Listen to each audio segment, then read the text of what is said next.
बिस्मिल्लाहिर्रहमानिर्रहीम। नेक्स्ट हमारे पास थ्योरम है 9.3.4 कि अगर P जो है वो हमारे पास एक P ग्रुप है, P जो है वो P सब ग्रुप है G का, और P जो है वो एक ही सीलो P सब ग्रुप में कंटेन करता है कि if P is a P सब group of G and is contained in exactly one Sylow P subgroup H of G, यानी जो P है वो G के सिर्फ एक ही सीलो P सब ग्रुप का सब ग्रुप है।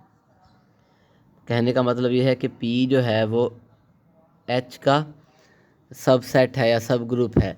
H जो है वो P को कंटेन करने वाला एक सब ग्रुप है। P सिर्फ H में कंटेन करता है और किसी भी सीलो P सब ग्रुप का सब ग्रुप या सबसेट नहीं है। तो हमने ये प्रूव करना है कि जो P का नॉर्मलाइज़र है वो H के नॉर्मलाइज़र का सब ग्रुप होगा या सबसेट होगा। Normalizer of P in G, ये सब ग्रुप है normalizer of H in G। P कोई P ग्रुप है, ये कैपिटल P है और ये स्मॉल p यानी P ग्रुप है, and is contained in exactly one Sylow P subgroup H of G। P जो है वो एक ही सीलो P सब ग्रुप में कंटेन करता है।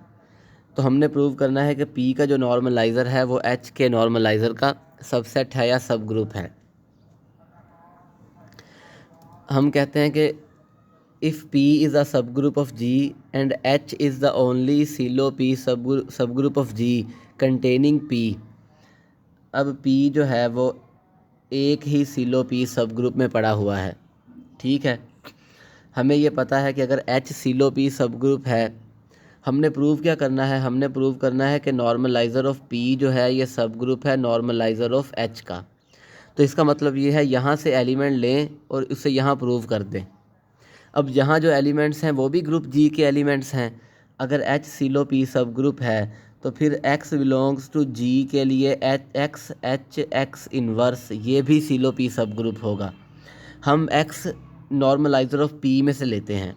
हम लेट करते हैं कि X जो है नॉर्मलाइज़र ऑफ P का एक एलिमेंट है, then X H X inverse ये भी हमारे पास एक सीलो P सब ग्रुप होगा।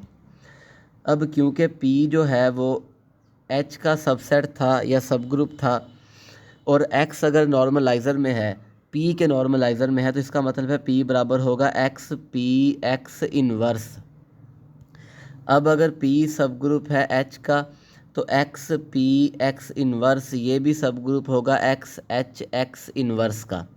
तो इसका मतलब है P बराबर होगा X P X इन्वर्स जो कि सब ग्रुप है X H X इन्वर्स का।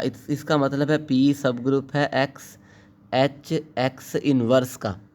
लेकिन हमने कहा था कि P एक ही सीलो P सब ग्रुप में कंटेन करता है, यानी एक ही सीलो P सब ग्रुप जो है वो P को कंटेन कर रहा है।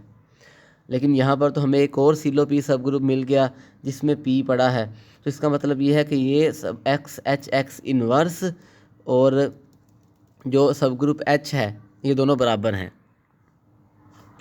तो इसका मतलब क्या है कि X H X इन्वर्स बराबर है H के।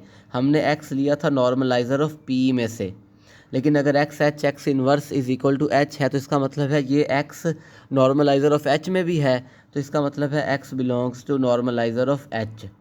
तो हम ये कह सकते हैं नॉर्मलाइज़र ऑफ P जो है ये सब ग्रुप है नॉर्मलाइज़र ऑफ H का। नेक्स्ट हमारे पास थ्योरम है 9.3.5 कि G कोई ग्रुप है जिसका ऑर्डर है P इंटू Q। P जो है वो ग्रेटर देन Q है और P Q जो है ये दोनों प्राइम नंबर्स हैं, ठीक है। और A बिलोंग्स टू G है और H जो है ये सब ग्रुप है G का जनरेटेड बाय A, और H का ऑर्डर क्या है P है। H का ऑर्डर क्या है P। तो H जो है वो G में नॉर्मल होगा, H जो है वो G में नॉर्मल होगा। फॉर एग्जांपल S3 का जो ऑर्डर है वो 2 इंटू 3 है, 3 ग्रेटर देन 2, तो 3 ऑर्डर का जो सब ग्रुप है वो नॉर्मल है। 3 ऑर्डर का सब ग्रुप जो है वो A3 है S3 में, जो यूनिक भी है और नॉर्मल भी है। To show that H is normal, it is enough to show that H is the unique subgroup of G of order P। अब ऑब्वियसली जब जी का जो ऑर्डर है वो हमारे पास P इंटू क्यू है, P इंटू क्यू, तो ये हमारे पास फिर सीलो P सब ग्रुप होगा ना, क्योंकि P डिवाइड्स पी क्यू, लेकिन P की पावर हम 2 करें तो वो इसको डिवाइड नहीं करती, तो इसका मतलब ये है कि ये सीलो P सब ग्रुप होगा। अगर ये यूनिक होगा तो नॉर्मल होगा, हमने यही प्रूव करना है। हम ऑन कॉन्ट्रेरी सपोज करते हैं कि एक और ग्रुप हमारे पास K है जिसका ऑर्डर P है, K जो है जिसका ऑर्डर क्या है P, और K जो है वो H के इक्वल नहीं है। अगर K जो है वो H के इक्वल नहीं है तो फिर दो केसेस होंगे, या तो H इंटरसेक्शन K आइडेंटिटी होगी हमारे पास, या आइडेंटिटी के अलावा भी इंटरसेक्शन में एलिमेंट्स आएंगे। दो केसेस हैं, या तो इनका इंटरसेक्शन आइडेंटिटी होगा, क्योंकि फॉर एग्जांपल अगर हम S3 ही ले लें तो S3 में एक ग्रुप लिया E और B, और एक ग्रुप ले लिया E A और A स्क्वायर, तो इनका इंटरसेक्शन आइडेंटिटी है। हालांकि इनका ऑर्डर सेम नहीं है, लेकिन इनका इंटरसेक्शन क्या है, आइडेंटिटी। तो हम ये बताना चाहते हैं कि हमने कहा है कि K और H दो सब ग्रुप हैं जिनका ऑर्डर सेम है, तो उनका इंटरसेक्शन या तो आइडेंटिटी होगा या आइडेंटिटी के अलावा और भी एलिमेंट्स आ सकते हैं। हम कहते हैं कि जी लेट उसके अंदर आइडेंटिटी के अलावा भी एलिमेंट्स हैं, इंटरसेक्शन में आइडेंटिटी के अलावा भी एलिमेंट्स हैं। अब क्योंकि H का ऑर्डर P है, K का ऑर्डर भी P है, H के अंदर जितने भी एलिमेंट्स हैं उनका ऑर्डर भी P होगा, आइडेंटिटी के अलावा जितने भी एलिमेंट्स हैं, और K जो है उसके अंदर भी आइडेंटिटी के अलावा जितने भी एलिमेंट्स हैं उनका ऑर्डर P है, तो उनके इंटरसेक्शन में जो एलिमेंट आएगा उसका ऑर्डर भी P होगा। अब X का ऑर्डर है P, अगर हम X से कोई ग्रुप जनरेट करेंगे तो उसका ऑर्डर भी P ही बनेगा, यानी जो ग्रुप जनरेट होगा उसका ऑर्डर P होगा, और X H में भी था, X K में भी था, और जो X से ग्रुप जनरेट होगा वो इन दोनों का सब ग्रुप भी होगा, क्योंकि हमने H इंटरसेक्शन K हमेशा एक ग्रुप होता है, और H इंटरसेक्शन K जो है वो H का भी सब ग्रुप है, K का भी सब ग्रुप है, तो X से जो ग्रुप बना वो K H इंटरसेक्शन K का भी सब ग्रुप होगा। जो हम X से ग्रुप बनाएंगे वो इन दोनों का वो H का भी सब ग्रुप होगा, K का भी होगा, और H इंटरसेक्शन K का भी सब ग्रुप होगा।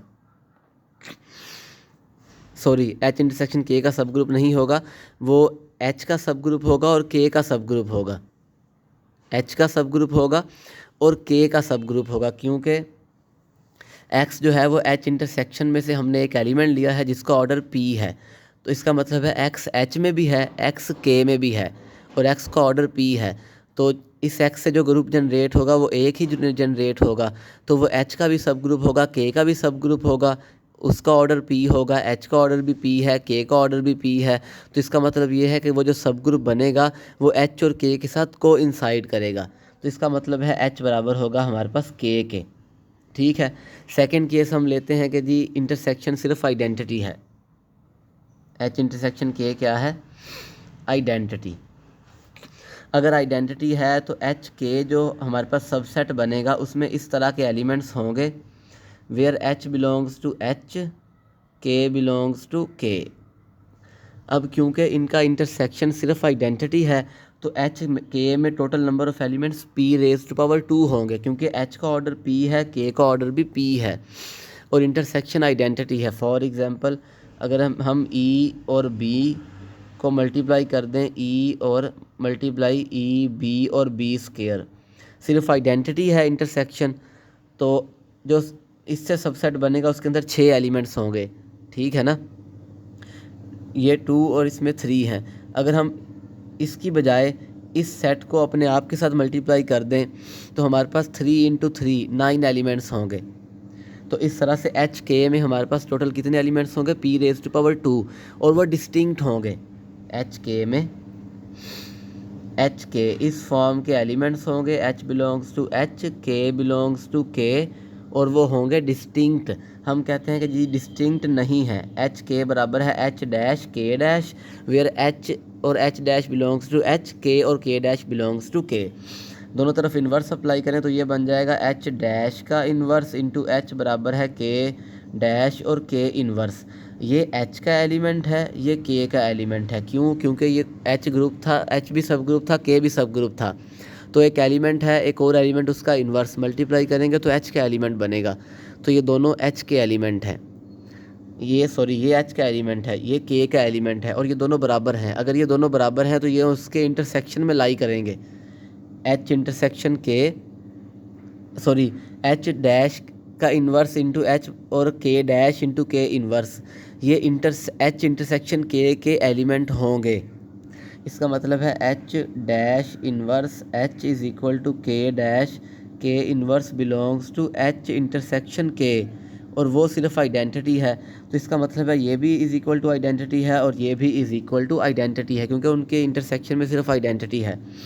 तो H dash inverse into H बराबर आइडेंटिटी का मतलब है H is equal to H dash, similarly K is equal to K dash, मतलब कि सारे एलिमेंट्स डिस्टिंक्ट हैं।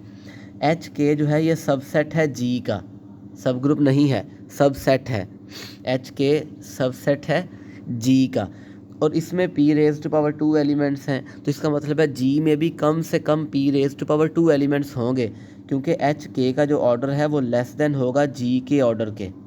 ठीक है, अब p जो है वो ग्रेटर देन q था, तो p raise to power 2 greater than P Q होगा। तो इसका मतलब है सबसेट का ऑर्डर ग्रुप के ऑर्डर से ग्रेटर है। तो ये कंट्राडिक्शन है, मतलब कि हमारे पास यूनिक सब ग्रुप है जी के अंदर, अगर यूनिक है एच तो फिर वो हमारे पास नॉर्मल होगा। ठीक है, तो एच जो है वो हमारे पास एक नॉर्मल सब ग्रुप है। एच हमारे पास अभी यूनिक है, अभी हमने नॉर्मल प्रूव नहीं किया, एच यूनिक है। अगर मैं एच के एलिमेंट को जी के एलिमेंट के साथ मल्टीप्लाई कर दूं इस तरह से, जी एच जी इन्वर्स, तो ये भी जी का सब ग्रुप होगा और इसका ऑर्डर भी पी है।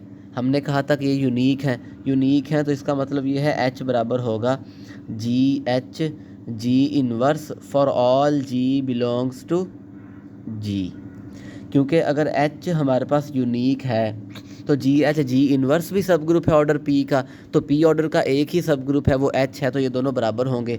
अगर ये दोनों बराबर हैं तो इसका मतलब है एच बराबर है g H g inverse for all g belongs to G. तो यही नॉर्मेलिटी की कंडीशन थी, तो एच जो है वो जी में नॉर्मल है। नेक्स्ट हमारे पास एक क्रोलरी है 9.3.6 के ग्रुप है जी जिसका ऑर्डर है पी क्यू और पी जो है वो ग्रेटर देन क्यू है, और ए जो है वो एलिमेंट है जिसका ऑर्डर पी है।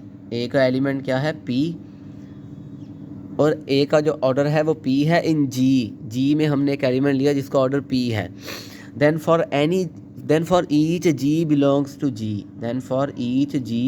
Belongs to group G A ji inverse, ये बराबर होगा A raise to power K where K is less than P and greater than zero. G A ji inverse बराबर क्या होगा? ए रेज टू पावर के। हम ये प्रूव करते हैं, हम कहते हैं लेट एच ग्रुप सब ग्रुप है जनरेट हुआ है ए से। अब एच का हर एलिमेंट ए की पावर में होगा, एच नॉर्मल है। अगर एच नॉर्मल है तो जी ए जी इन्वर्स एच का ही एलिमेंट होगा, जी ए जी इन्वर्स एच का एलिमेंट होगा। हम ये प्रूव कर चुके हैं कि ए का ऑर्डर और जी ए जी इन्वर्स का ऑर्डर सेम है। तो इसका मतलब ये है कि अगर ए का ऑर्डर पी है तो इसका ऑर्डर भी पी होगा। तो इसका मतलब है g A ji inverse is not equal to identity.